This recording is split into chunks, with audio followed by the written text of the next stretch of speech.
All right, my friends, how are you today? Aaron here bringing you your new moon horoscope for Friday the 22nd of May, 2020. Breathing in that sweet new moon energy. New moon in Gemini at 2 degrees at 1:39 p.m. Let me show you what that looks like right here. All right. So, Sun and the Moon in Gemini, new beginnings, new beginnings.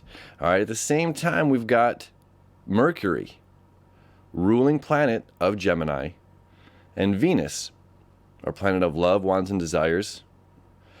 Mercury, of course, our mentality, our thoughts, our awareness, our communication. Okay? And we have new beginnings, new ideas, new concepts of love. All right? Rethinking love as Venus is retrograde right now. New information to re-spark love. All right, sometimes it's about the information that we receive that changes everything, okay? And this new moon has the opportunity for this breakthrough new beginning, especially because, again, I know that true node here is at 29 degrees, still creating that septile over here to Uranus, okay? Saying go in this direction, this new light, this new information coming in that will allow us to change, to create great change in things that we thought were concrete, okay? The septile up here to Pluto, to Uranus, to the North Node, and back around again, okay? And again, the North Node here in Gemini, all right?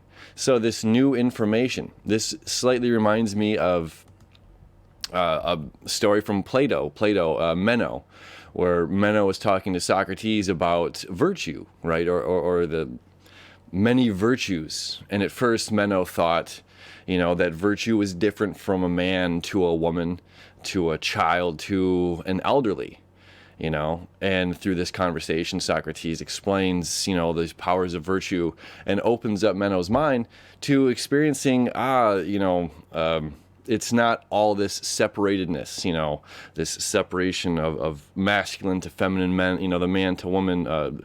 Virtues would be different based on their opinions or how they're living their lives versus the value as whole. Or again, we can look at something I brought up on this channel before, just over 100 years ago, women being arrested for marching in front of Washington, trying to vote. This is something that was concrete, okay? And it takes great energy to move forward. Information, people speaking their truth, speaking their hearts. It's like those women that were arrested at that point in time during that astrological reflection paved way for the changes that we need to make now, right? So that created great change in life, where it was burning witches at the stake for knowing math or something like that, and then it's just like, okay, well, these concepts and these ideas resolved as new ideas are brought on. So there's like new ideas are brought on. And now we're at a point in time where we're once again faced with there are different injustices. Now, thankfully, if we pay attention astrologically over the past several years, the shift of patriarchy has begun, specifically with Pluto being in Capricorn since 2008. Okay, as we see this Capricorn Cancer masculine feminine sexuality axis, Pluto is changing the way of this patriarchy, right? So now we have this rise of the divine feminine power, and it's time for us to use that divine feminine, especially with Venus representing the divine feminine, being here in Gemini with this beautiful alignment, saying, yes, this new beginning, let's march way for this new order, this new way, this, new way of living life, this new perspective, new circumstances with new outcomes, right? There are a lot of new things going on right now. It's a new law we have to wear a face mask to go into a 7-Eleven or to a local Meijer or Ralph's or Kroger or something, whatever your local grocery store is. So there's new laws, new orders, new things being passed that's on the tip of the tongue, things that are going to be talked about. Again, with Venus being retrograde right now, love is on the mind for so many. And as it's springtime, it's like that love is in the air kind of thing for a lot of folks anyway. Or if it's not love romantically with somebody else, it's a love or romantic feeling, a passionate feeling that we're having towards something.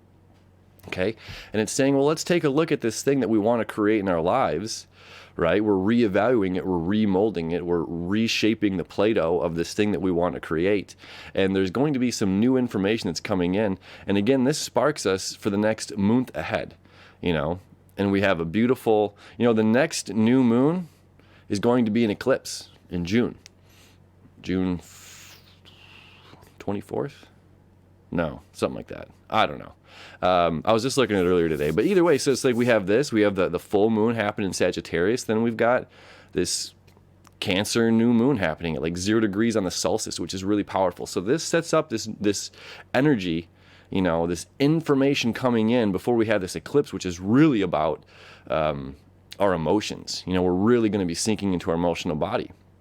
And that fact that the node is moved to 29 degrees where the eclipse is going to happen is a furthermore like indication that this particular new moon is a great new step. And it's saying we have to be willing to be a bit courageous with our communication. We have to be willing to step out on the leading edge,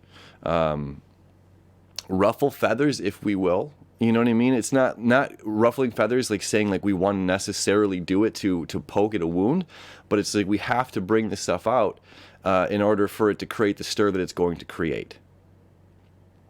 Yeah. I'm trying to think if there's something else I'm missing here. I mean, because it's breakthrough energy. Again, with Uranus being involved, with Pluto being involved, although it's not directly connected to this new moon, but the other planets within Gemini are.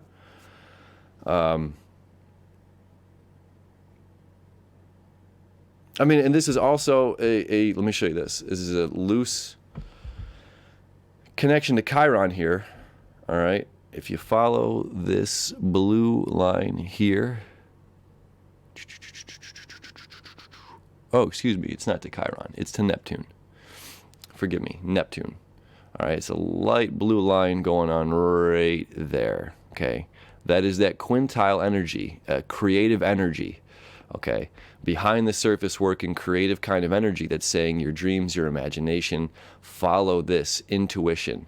Okay, and with Mars, again, being here where he's at right now, putting the sword down, putting down the shield, putting down the armor, opening up to vulnerability means that this communication that we're allowing ourselves to give, to receive, with this new buzz energy that we have, and not, the beautiful thing about the Gemini energy is it's not afraid to go into the shadow.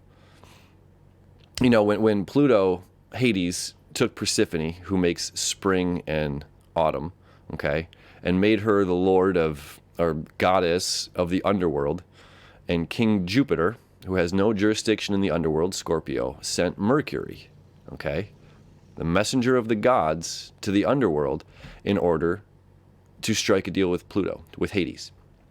Okay, so what that means is Mercury's the only one of all the planets besides Hades, Pluto, okay, and Mars, who's the second ruler of, rules Aries and rules action as well in the underworld.